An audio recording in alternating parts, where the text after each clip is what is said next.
تحية طيبة جميع المشاهدين الكرام عبر قناة اسماعيل الزهري في عدد جديد حول أخبار المنتخب المغربي. أخبار المنتخب المغربي اللي كما جرت العادة في قناة اسماعيل الزهري. قبل البداية الاشتراك في الفيديو واللايك من أجل التوصل بالجديد حول أخبار المنتخب المغربي وأخبار الجديدة قبل المباريات الودية وكذلك الرسمية. كشفت مصادر مطلعة أن الناخب الوطني المغربي محمد وهبي يدرس إجراء مباراة أو مجموعات من التغييرات على تركيبة المنتخب الوطني استعدادا للاستحقاقات المقبلة، وفي مقدمتها تصفية كأس أفريقيا التي ستنطلق شهر أكتوبر المقبل.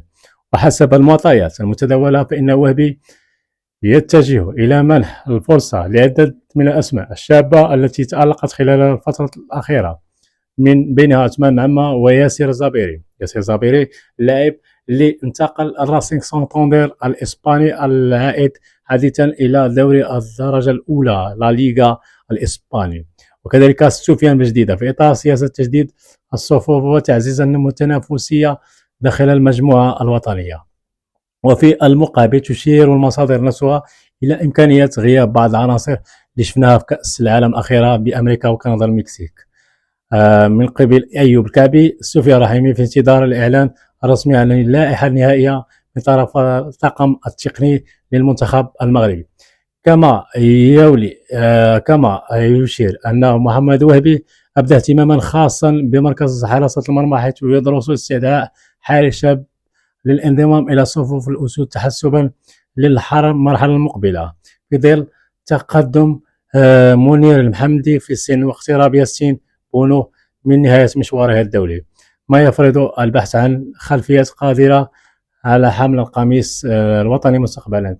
يعني أن محمد وهبي يفكر في ضم حارس جديد وأعطاه فرصة لدماء جديدة لحراسة المرمى المنتخب الوطني، بحكم أن محمدي قريب من اعتزال رفقة أو اللاعب رفقة المنتخب المغربي.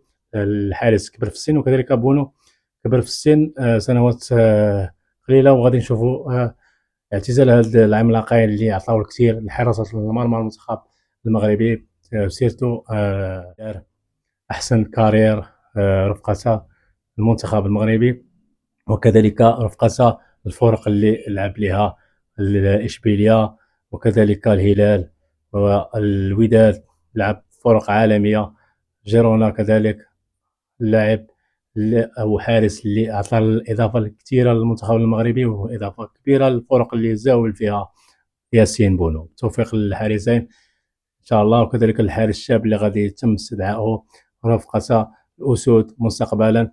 الطاقم ديال وهبي خدام ليلا ونهارا من أجل إحياء دماء جديدة، من أجل إعطاء فرصة للاعبين أكثر جاهزية، كما أشرنا زابيري معمة وكذلك سفيان بجديدة. هذو من اللاعبين اللي يقدر يعطيهم فرصة في التوقف الدولي القادم إن شاء الله. توفيق للمنتخب المغربي. نتمنوا تدعمونا بواحد لايك واشتراك في الفيديو باش توصلوا بالجديد في قناتنا اسماعيل الزهري. إلى اللقاء.